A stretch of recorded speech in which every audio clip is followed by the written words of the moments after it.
আফ্রিকার এক গ্রামে শিশুদের সম্মিলিত কণ্ঠে অসাধারণ এই সূরা মারিয়ামের এই 4 আয়াতের তেলাওয়াত আমরা মন্ত্রমুগ্ধ হয়ে শুনছি।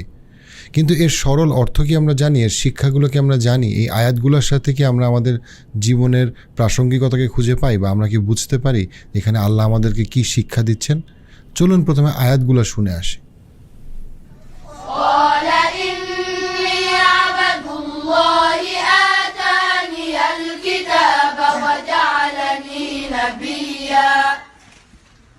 وجعلني مباركا أينما كنت وأوصاني بالصلاة والزكاة ما دمت حيا وبرا بوالدتي ولم يجعلني جبارا شقيا والسلام علي يوم ولدت ويوم أموت ويوم أبعث حيا। সুবহানাল্লাহ। এই আয়াতগুলো হচ্ছে সূরা মারিয়ামের 30, 31, 32, 33 এই 4টি আয়াত। এই 4টি আয়াতের মর্ম বোঝার জন্য আমাদেরকে একটু পিছন থেকে যেতে হবে এবং এটা হচ্ছে সূরা মারিয়ামের একদম মূল অংশে 4টা আয়াত আসছে, যার জন্য আমাদের আরেকটু পিছনে বুঝতে হবে। অবশ্যই এখানে পুরো ব্যাখ্যা করাটা এই ভিডিওর উদ্দেশ্য নয়, বাট কিছু কিছু গুরুত্বপূর্ণ শিক্ষা যেটা আমাদের জন্য খুবই প্রয়োজন আমাদের বোঝা, সেটা আমি আজকে আপনাদের সাথে শেয়ার করার চেষ্টা করব। সমস্ত মানুষদের মধ্যে পৃথিবীতে অতীত এবং ভবিষ্যতে যত মানুষ সৃষ্টি হবে তার মধ্যে সবচেয়ে পবিত্র এবং আল্লাহর সবচেয়ে সন্তুষ্টি যেই নারীরা অর্জন করেছেন তাদের মধ্যে একদম প্রথম সারিতে আছেন, যাকে জান্নাতুল ফেরদৌস তো অবশ্য দেওয়া হবেই, এবং যার বর্ণনা, যার উদাহরণ, যার দৃষ্টান্ত একেবারে কিয়ামত পর্যন্ত সকল নারী পুরুষ সবার জন্য ওনার জীবনী, ওনার যে চরিত্র এবং পবিত্রতা সবার জন্য শিক্ষা, ওনার জীবনী। এবং সেই জন্যই কোরআনে ওনাকে এত মর্যাদার সাথে ওনার ঘটনাটাকে বর্ণনা করা হয়েছেন এবং ওনাকে সম্মানিত করা হয়েছেন অনেক নারী পুরুষের থেকে অনেক বেশি পরিমাণে। সেই জায়গাটা থেকে আমরা মারিয়াম আলাইহিস সালামের গল্পের এই জায়গাটাতে, জীবনীর গল্পের এই জায়গাটাতে আমরা যেটা দেখতে পাই সেটা হচ্ছে মারিয়াম আলাইহিস সালামকে একটা অসম্ভব রকম কঠিন একটা পরীক্ষার মধ্যে নিয়ে আসা হয়েছে, যেটা একটা নারীর জন্য এর থেকে কঠিন পরীক্ষা কল্পনা করাটা কঠিন। সেটা কি? উনি একটা পবিত্র ঘরে, ওই সময়ের ওই স্থানের সবচেয়ে পবিত্র যে বংশগুলো, সেই পবিত্র বংশ, যে বংশে অনেক নবীরা এসেছিলেন আগে, সেই বংশের একজন কন্যা হিসেবে উনি যখন একটা ইবাদতখানা, সবচেয়ে পবিত্র ইবাদতখানার মধ্যে উনি আছেন, যেটাকে পুরা এলাকার এবং পুরা সমাজের মানুষ জানে যে তার সাথে কারো বিয়ে হয় নাই এবং উনি সবসময় ইবাদতের মধ্যে আছেন, উনি সবসময় আল্লাহর সন্তুষ্টির জন্য উনি কাজ করে যাচ্ছেন, ওনার পুরো জীবনকে উনি উৎসর্গ করেছেন আল্লাহর সন্তুষ্টির জন্য এবং আল্লাহর ইবাদতের মধ্যে। সেইখানে উনি আল্লাহর পক্ষ থেকে তাকে জানানো হইল যে উনি প্রেগনেন্ট, এবং উনি খুবই অবাক হয়ে গেলেন যে এটা কিভাবে সম্ভব, এবং তাকে জানানো হইল আল্লাহ যা কিছু চায় সেটাই হবে এবং আল্লাহ যা কিছুকে কল্যাণকর মনে করে তা কিছুই দেয়া হবে। উনি অবশ্যই আল্লাহর উপরে পুরোপুরি ভরসা রেখেছেন, কিন্তু আপনি চিন্তা করতে পারেন যে উনি ওনার সমাজকে কি বলবে এবং উনি কিভাবে এই সন্তান কীরকম হবে এবং কিভাবে আত্মপ্রকাশ করবে। বাহ্যিকভাবে এটা একটা নারীর জন্য অসম্ভব কঠিন একটা পরীক্ষা, এবং সেই জায়গাটা থেকেই যখন প্রচণ্ড রকম গর্ভাবস্থায় যে প্রচণ্ড রকম ব্যথা, কষ্ট, মানসিক কষ্ট এবং শারীরিক কষ্ট, সেই জায়গা থেকে আমরা দেখতে পাই যে আয়াতে 23 নম্বর আয়াতে সূরা মারিয়ামে বলা হচ্ছে যে উনি প্রচণ্ড ব্যথা তাড়নায় উনি একেবারে একটা খেজুরের বাগান, একটা খেজুর গাছের নিচে উনি চলে গেলেন এবং সেখানে গিয়ে উনি প্রচণ্ড কষ্টটা কীরকম? 2 রকম কষ্ট। একটা হচ্ছে শারীরিক কষ্ট, ওনার কেউ নাই, কোনো ডাক্তার নাই, হাসপাতাল নাই, সেকশন করার কেউ নাই, কেউ নাই, এবং কাউকে উনি বলতেও পারছেন না, প্রচণ্ড শারীরিক কষ্ট। ওনার সাথে ওনার বাবা মা নাই, এটা একরকম কষ্ট। আরেকটা কষ্ট হচ্ছে গিয়ে এই সন্তানটা আসলে কীরকম হবে এবং এই সন্তানটাকে নিয়ে সে সমাজে কিভাবে যাবে, সমাজকে সে কি বুঝাবে, এবং এই যে সে তার একাকিত্ব, এইটার যে মানসিক এবং শারীরিক প্রচণ্ড কষ্ট, এই কষ্টটা থেকে উনি বলতেছেন 23 নম্বর আয়াতে যে আমি যদি না থাকতাম, আমার যদি কোনো অস্তিত্বই না থাকতো, আমার যদি জন্মই না হতো। এটা হচ্ছে তার প্রচণ্ড কষ্ট থেকে একদিকে উনি অবশ্যই আল্লাহকে ভালোবাসেন এবং আল্লাহর উপর তার পূর্ণ আস্থা, আরেকদিকে তার যে প্রচণ্ড শারীরিক এবং মানসিক যে অশান্তি এবং কষ্ট, সেইখান থেকে তার এই এক্সপ্রেশনটাকে সূরা মারিয়ামের 23 নম্বর আয়াতে দেয়া হলো, বলা হলো আমাদের কাছে। তারপরে 24 নম্বর আয়াতে ওনাকে শান্ত করা হচ্ছে। একজন ফেরেশতা ওনাকে বলছেন যে আপনি যদি, যে তাকে রহমতের এবং বরকতের কথা বলা হচ্ছে। 25 নম্বর আয়াতে, আমি সরল অংশগুলো আমি শুধু বলছি, যে 25 নম্বর আয়াতটাকে বলা হচ্ছে যে খেজুর গাছের যে কাণ্ড, যে খেজুর গাছের কাছে সে দাঁড়িয়ে আছে, সেটা যদি সে অল্প একটু সে যদি ধাক্কা দেয়, তাহলে সেখান থেকে তাজা ফ্রেশ খেজুর তার কাছে নেমে আসবে, গাছ থেকে পড়বে পাকা ফ্রেশ খেজুর, যেটা তাকে প্রশান্তি দিবে এবং তাকে তার জন্য জলধারার তাকে চিহ্নিত করে দেওয়া হলো, যে খাবার যা কিছু তাকে প্রশান্ত করবে, সেটার ব্যবস্থা আল্লাহর পক্ষ থেকে, বোধ আত্মিক মানসিক প্রশান্তি, যেটা একমাত্র যে সাকিনা, যে প্রশান্তি একমাত্র আল্লাহই একজন মানুষকে, সে পুরুষ হোক বা নারী, তাকে দিতে পারেন, সেটা দেওয়া হলো। এই জায়গাটা খুবই গুরুত্বপূর্ণ একটা শিক্ষা, যে আপনারা যদি কখনো সৌদি আরবে যান বা কোনো মিডল ইস্টার্ন যদি কখনো খেজুরের কাণ্ড দেখেন, আপনারা দেখবেন যে একটা খেজুরের কাণ্ড এত বেশি শক্ত, এটা নাড়ানো সাধারণ একটা মানুষের পক্ষে সম্ভব না, খুবই কঠিন। অনেকজন শক্তিশালী পুরুষ মিলে ধাক্কা দিলে একটা খেজুরের কাণ্ড হয়তো কিছুটা নড়বে। সেখানে একজন নারী গর্ভাবস্থায় জাস্ট তার সন্তান প্রসব করার আগে তার যে প্রচণ্ড কষ্ট, সেই সময় একজন নারীর ধাক্কায় একটা খেজুরের গাছ থেকে কি খেজুর সাধারণভাবে পড়ে না, আল্লাহর কুদরতেই সেই খেজুর পড়ছে। কিন্তু তাহলে মারিয়াম আলাইহিস সালামকে কেন ধাক্কা দিতে বলা হচ্ছে? এটার কারণ হচ্ছে, যে কোনো পরীক্ষায়, যে কোনো অবস্থায় আল্লাহর সন্তুষ্টি পাওয়ার জন্য, আল্লাহর নিয়ামত পাওয়ার জন্য আমাদেরকে আমাদের যে কাজটা, সেই কাজটা করতে হবে।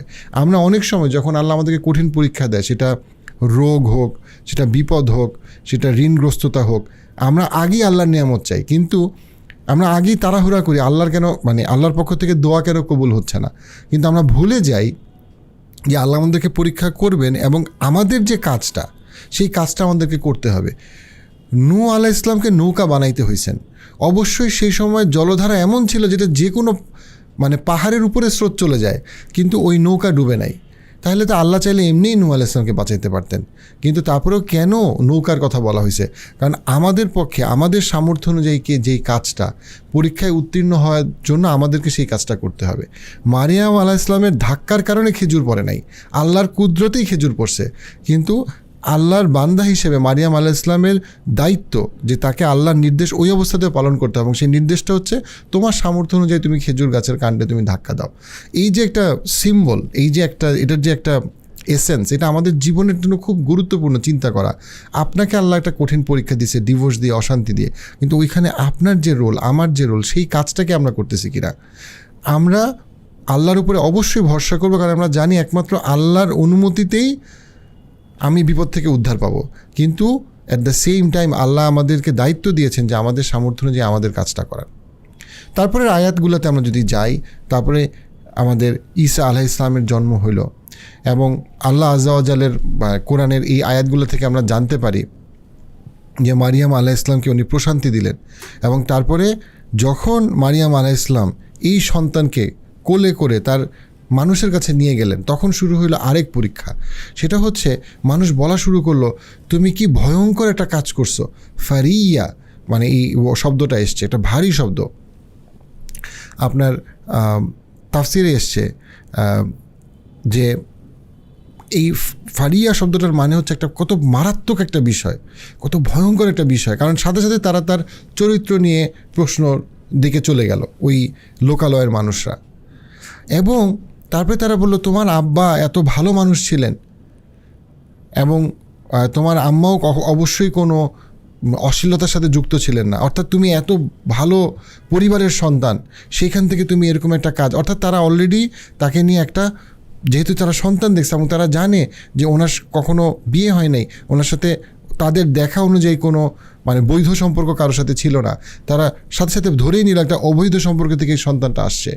এই কঠিন সময়ে মারিয়াম আলাইহিস সালাম এই সন্তানের দিকে নির্দেশ করলেন, তার ইশারা করলেন, এবং তারা জিজ্ঞেস করলো 29 নম্বর আয়াতে, এই সন্তানের সাথে আমরা কিভাবে কথা বলবো, এটা কিভাবে সম্ভব যে তুমি তোমার কি কাজ করছো, কি ঘটনাটা আসলে হয়েছে তুমি বলতেছো না, এত ভয়ঙ্কর একটা মানে অবৈধ সম্পর্ক থেকে এই মারাত্মক একটা বিষয় তুমি নিয়ে আসছো, এবং তুমি এরকম একটা বংশের একটা মানুষ, আর তুমি এখন ইশারা করতেছো এই সন্তানের দিকে। এই সন্তান কি বলবে? এ তো মাত্র জন্মগ্রহণ করছে, এটা এখন তোমার কোলে। এবং সেই সময় এই আয়াত, এই 4টা 30, 31, 32, 33 এই 4টা আয়াত হয়। এবং আমরা যখন এটাকে মাথায় রেখে যখন আমরা এই 4টা আয়াতের অর্থকে দেখব এবং আমরা বোঝার চেষ্টা করব, তখন আমরা এটাকে অ্যাপ্রিসিয়েট করতে পারবো। 30 নম্বর আয়াতে বলা হচ্ছে, ক্বালা ইন্নী আবদুল্লাহ, অবশ্যই আমি আল্লাহর পক্ষ থেকে প্রেরিত একজন বান্দা। প্রথম পরিচয় উনি বলছেন আল্লাহর পক্ষ থেকে প্রেরিত একজন বান্দা, যাকে আল্লাহ স্ক্রিপচার দিয়েছেন, কিতাব দিয়েছেন, এবং যাকে আল্লাহ নবী বানিয়েছেন। এই একটা আয়াত কত কিছুকে ক্লিয়ার করে। যে প্রথমত ওনার এই যে অলৌকিক এক্সপ্রেশন, সেটা ওই লোকালয়ের মানুষকে বোঝাচ্ছে যে এটা কোনো সাধারণ ঘটনা না, এটা কোনো সাধারণ সন্তান না যাকে নিয়ে আমরা সাধারণভাবে দেখব, বরং এটা একটা আল্লাহর পক্ষ থেকে দেওয়া একটা বিশেষ ঘটনা, যেটা সাধারণ প্রাকৃতিক নিয়ম যেটা আমরা দেখে অভ্যস্ত, সেটার সাথে এটাকে আমি মিলাইতে পারবো না। এবং এই যে মানে খ্রিস্টানদের একটা ভুল বিশ্বাস, যেটাকে কমপ্লিটলি এই আয়াতে তুলে ধরা হচ্ছে, যে তার প্রথম পরিচয় হচ্ছে সে আল্লাহর বান্দা। খ্রিস্টানরা বিশ্বাস করে না যে তারা আল্লাহর বান্দা, এবং খ্রিস্টানরা তার সাথে এই ঈসা আলাইহিস সালামের সাথে আল্লাহর এমন একটা সম্পর্ককে কল্পনা করে যেটা শুধু ভুল না, বরং আল্লাহর যে সম্মান সেটার সাথে সম্পূর্ণভাবে সাংঘর্ষিক। সো সেই জায়গা থেকে আমরা বিশ্বাস করি যে ওনার প্রথম পরিচয়টা যেটা উনি দিচ্ছেন সেটা হচ্ছে আবদুল্লাহ। উনি আল্লাহর একজন বান্দা, এবং উনি কোনো গড না, উনি কোনো স্রষ্টা না, বা উনি স্রষ্টার কোনো সন্তান অবশ্যই না। এবং ওনাকে আল্লাহ কিতাব দিয়েছেন, এবং ওনাকে আল্লাহ নবী বানিয়েছেন, যে নবীর কাজ হচ্ছে গিয়ে মানুষকে আল্লাহর পক্ষ থেকে যে বিশেষ বাণী যেটা মানুষের কল্যাণের জন্য দরকার, সেই বিষয়গুলোকে উনি বর্ণনা করবেন। 31 নম্বর আয়াতে, ওয়াজআলানি মুবারাকান আইনামা কুনতু, উনি যেখানেই আল্লাহ ওনাকে, উনি বলছেন যে আল্লাহ আমাকে ব্লেসিং দিয়েছে, এমন একটা ব্লেসিং যেটা আমি যেখানেই যাই সেটা বরকত এবং রহমত নিয়ে আমি এগিয়ে যাই। তাফসিরে এসেছে যেটা মিন করেন যে ওনাকে একটা বিশেষ বরকত দেওয়া হয়েছে, যেখানে উনি একজন শিক্ষক, উনি সবসময় কল্যাণের কথা, উনি ভালো কিছুর আদেশ এবং অসৎ কাজের নিষেধ উনি সব জায়গায় উনি করেন এবং উনি করতেন। এই রহমত ওনাকে সর্বাবস্থায় ওনাকে সেই রহমত এবং বরকত দেয়া হয়েছে। উনি বলছেন যে ওনাকে সালাত এবং জাকাতের নির্দেশ দেওয়া হয়েছে যতদিন পর্যন্ত উনি পৃথিবীতে জীবিত। এবং আমরা দেখতে পাই যে এখানে ওনার আল্লাহর সাথে, আল্লাহর পক্ষ থেকে উনি যে একজন মুবারক, আল্লাহর পক্ষ থেকে উনি যে একটা স্পেশাল একটা ব্লেসিং, একটা খুবই বিশেষ একটা নিয়ামত সমস্ত মানুষদের জন্য, সেই বিষয়টাকে উনি বলছেন। এবং উনি বলছেন যে ওনার এই সালাত এবং জাকাত, এখানে সালাত এবং জাকাতের ব্যাখ্যা করতে গিয়ে তাফসিরে হিন্দে বলা হয়েছে যে এটা শুধুমাত্র আমরা যেই নামাজকে বুঝি বা আমরা যেই জাকাতকে বুঝি শুধুমাত্র এতটুকুই না, বরং এটা আরও বিস্তারিত, সকল রকম ইবাদত, সকল রকম দান খয়রাত, সকল রকম তাসবিহকে, সকল রকম ইবাদতকে এটা কাভার করে।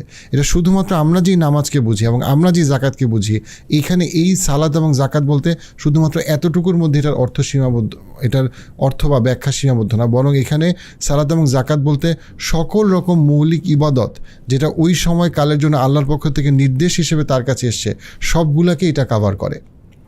অ্যান্ড দেন তারপরে 32 নম্বর আয়াতে উনি বলছেন, অর্থাৎ ঈসা আলাইহিস সালাম নিজের সম্পর্কে বলছেন, অ্যান্ড আল্লাহ আমাকে নির্দেশ দিয়েছেন এবং আল্লাহ আমাকে তৈরি করেছেন ডিউটিফুল টু মাই মাদার, মায়ের প্রতি অনেক বেশি পরিমাণে দায়িত্ববোধ, মমতাবোধ, ভালোবাসা, অর্থাৎ মায়ের প্রতি তার যে দায়িত্ব। এবং আল্লাহ আমাকে তৈরি করে নাই এমন হিসেবে যে আমি দাম্ভিক অথবা অহংকারী অথবা অকৃতজ্ঞ। অর্থাৎ এখানে উনি ওনার যে চারিত্রিক বৈশিষ্ট্য, সেই চারিত্রিক বৈশিষ্ট্যগুলি নিয়ে আসছেন, এবং নিয়ে আসতে গিয়ে উনি প্রথমে বলেছেন যে আমি আমার মায়ের প্রতি অনেক বেশি নিষ্ঠাবান, আমি মায়ের প্রতি যত্নের ক্ষেত্রে, তার প্রতি দায়িত্ববোধের ক্ষেত্রে আল্লাহ আমাকে তৈরি করেছে এমন একজন হিসেবে যে মায়ের প্রতি অনেক বেশি ডেডিকেটেড। অ্যান্ড অবশ্যই আমি অহংকারী না, দাম্ভিক না এবং অকৃতজ্ঞ না। আপনি যদি খুব মানে অবাকভাবে দেখেন, যেখানে দুইটা জিনিস আমার কাছে খুব মানে তা ব্যাখ্যা করতে গিয়ে আমার কাছে খুব স্ট্রাইক করেছে। একটা হচ্ছে উনি যখন এত বড় একজন নবী হিসেবে যখন ওনার পৃথিবীতে ওনার প্রথম পরিচয় উনি দিচ্ছেন, আল্লাহ ওনাকে শিখিয়ে দিয়েছেন, তাই উনি বলছেন। দেখেন আগের আয়াতে উনি বলছেন ইবাদতের কথা, যে উনি কল্যাণকামী হিসেবে উনি নামাজ এবং জাকাতের কথা বলছেন, অর্থাৎ ব্যক্তিগত ইবাদত। অ্যান্ড তার পরের আয়াতে উনি বলছেন ওনার ম্যানার্স সম্পর্কে, ওনার ব্যবহার। কারণ আপনি যদি দেখেন মায়ের সাথে ব্যবহার, তার মানে এটা হচ্ছে পারিবারিক মূল্যবোধ। তারপরে হচ্ছে কি উনি যে দাম্ভিক না, অহংকারী না, অকৃতজ্ঞ না, এগুলো কি তার সামাজিক মূল্যবোধের অংশ। অর্থাৎ দেখেন ইসলামে কত অসাধারণ একটা বিষয়, যে একদিকে যেমন ইবাদত, আপনার নামাজ এবং আপনার জাকাত, আপনার হজ অসম্ভব গুরুত্বপূর্ণ, একইভাবে আপনার জন্য অসম্ভব গুরুত্ব আপনার মা বাবার সাথে আপনার সাথে ব্যবহার। আপনি কি আমানতের খেয়ানত করেন কি না, আপনি কি ওয়াদা করলে সেই ওয়াদা আপনি পূরণ করেন কি না, আপনার দ্বারা কি অন্য কারো কোনো ক্ষতি হইল কি না। দেখেন দুইটাকে পাশাপাশি রাখা হয়েছে, কিন্তু আমরা দুইটাকে বিচ্ছিন্ন করে ফেলি। আমাদের মধ্যে একটা দল আছে যারা মানবতায় বোঝে, তারা মনে করে নামাজ রোজা এগুলোর কোনো দরকার নাই। আবার অনেক ক্ষেত্রে কিছু মানুষকে দেখা যায় তারা নামাজ রোজাকে গুরুত্ব দেয়, কিন্তু মসজিদে যাওয়ার সময় সে তার মুসলিম ভাইয়ের সাথে খারাপ ব্যবহার করে একটা ছোট্ট বিষয় নিয়ে, বা সেটা মুসলিম বোনকে নিয়ে খুব সহজেই খুব খারাপ কথা বলে ফেলতেছে। কিন্তু এখানে দেখেন যে কত সুন্দরভাবে খুব ওনার ছোট্ট একটা পরিচয় বা বৈশিষ্ট্য বলতে গিয়ে, বা আদর্শ আল্লাহর বান্দা কার হওয়া উচিত সেটা বলতে গিয়ে উনি কীভাবে দুটাকে ব্যালেন্স করছেন।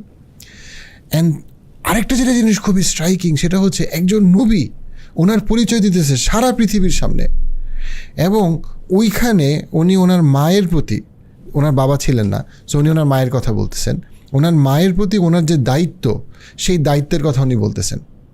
অর্থাৎ আপনি কত ভালো মানুষ তার একটা গুরুত্বপূর্ণ বিষয় হচ্ছে আপনি আপনার বাবা মার সাথে কেমন। আমি কথাটা আবারও বলি যে আপনি কত ভালো মানুষ, এটা শুধুমাত্র আপনার চাকরি, আপনি কতটুকু সফল, সেগুলো একটা বড় জায়গা। আল্লাহর দৃষ্টিতে হচ্ছে আপনি আপনার বাবা মার সাথে কেমন। আপনি যদি আপনার বাবা মার সাথে জঘন্য আচরণ করাকে স্বাভাবিক মনে করেন, তাহলে আল্লাহর দৃষ্টিতে আপনি কেমন সেটা আপনার চিন্তা করে নেওয়া উচিত। কারণ দেখেন একজন নবী, উনি তো কত রকম পরিচয় ওনাকে দিতে পারতো। উনি তো আমরা যখন আমাদের নিজেদের পরিচয় দিই যে আমার যোগ্যতা কী বা আমি কীরকম, আমরা কত রকম কথা বলি, কিন্তু আমরা কিন্তু অনেক সময় ভুলে যাই যে আমার যোগ্যতা, আমার দক্ষতা, আমার সফলতা, আমার প্রশান্তির সাথে আমার বাবা মার সাথে আমি কেমন, সেটার সাথে এটা খুব গভীরভাবে জড়িত। কারণ আল্লাহর দৃষ্টিতে এটা একটা গুরুত্বপূর্ণ মানদণ্ড। আল্লাহর দৃষ্টিতে আপনি কেমন, সেখানে একটা গুরুত্বপূর্ণ পয়েন্ট হচ্ছে আপনার বাবা মার সাথে কেমন। এই জন্য ঈসা আলাইহিস সালাম যখন তার নিজের পরিচয় দিচ্ছেন, ওই পরিচয়ের সামান্য 2-3টা লাইনের মধ্যে, আয়াতের মধ্যে উনি এটাকে নিয়ে আসছেন যে আমি আমার মায়ের সাথে খুব ভালো। এবং জাস্ট তার একটু কয়েকটা আয়াত আগেই যখন ইয়াহিয়া আলাইহিস সালাম, সূরা মারিয়ামের যদি আমরা 10 থেকে 15 নম্বর আয়াত শুনি, ইয়াহিয়া আলাইহিস সালামও বলেছেন যে উনি যখন ওনার পরিচয় দিচ্ছেন পৃথিবীবাসীর কাছে, তখন বলা হচ্ছে যে উনি ওনার বাবা মার সাথে খুব ভালো আচরণ করতেন বা দায়িত্বশীল ছিলেন, এবং উনি মায়া মমতা এবং বাবা মার সাথে দায়িত্ববোধের ক্ষেত্রে যা কিছু শরীয়ত আমাদেরকে নির্দেশ দিয়েছেন সেই ব্যাপারে উনি খুব কেয়ারফুল ছিলেন। অর্থাৎ এগেইন এই কথাটা বারবার একই সূরাতে আসছে যে আপনি কেমন মানুষ, তার একটা গুরুত্বপূর্ণ বিষয় হচ্ছে আপনি আপনার বাবা মার সাথে কেমন।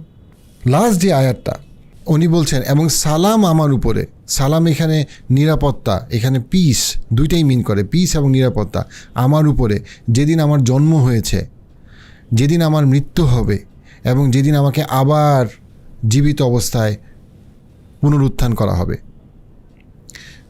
কিন্তু দেখেন আপনার কাছে কি মনে হয় যে উনি যখন যেদিন জন্ম ওনার হয়, সেটা কি আপনার কাছে মনে হয় যেটা খুব শান্তির বা নিরাপদ ছিল?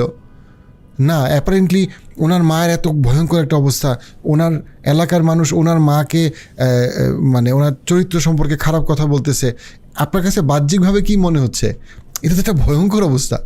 এটাকে কীভাবে বলতেছে যে ওনার একদম জন্ম থেকে ওনার জন্য সালাম, সুরক্ষা এবং প্রশান্তি। আবার ওনার যেদিন মৃত্যু হয়, আমরা যদি ওনার ইতিহাসটা দেখি, ওনার যেই মৃত্যুর ব্যাপারে বা যা কিছু বলা হয়েছে ওনার চলে যাওয়ার ব্যাপারে, সেখানে ডেফিনেটলি মুসলমানদের বিশ্বাস এবং খ্রিস্টানদের বিশ্বাসের একটা বিরাট পার্থক্য আছে। ওনার মৃত্যু হয়েছে কি হয় নাই এবং ঘটনাটা কি ছিল। কিন্তু সেই পুরো বিষয়টাতেও আপনার কাছে বাইরে বাহ্যিকভাবে দেখলে মনে হবে সেখানে তো কোনো সালাম নাই, সেখানে তো কোনো শান্তি নাই, নিরাপত্তা নাই। কিন্তু দেখেন আমরা বাহ্যিকভাবে যেটাকে অশান্তি, কোলাহল, অনেক বড় কিছু খারাপ কিছু মনে করি, সেটা আল্লাহর দৃষ্টিতে সেটার মধ্যে এমন একটা সালাম থাকতে পারে, এমন একটা সুরক্ষা থাকতে পারে যেটা আমরা পৃথিবীতে আমরা বুঝবো না।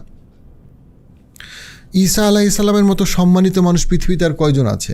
আপনি সারা পৃথিবী ঘুরে দেখেন কত মানুষ ঈসা আলাইহিসসালামকে ভালোবাসে, এবং ঈসা আলাইহিসসালামের সুনাম, তার অসাধারণ চরিত্র এবং তাকে নিয়ে কত অসাধারণ কথা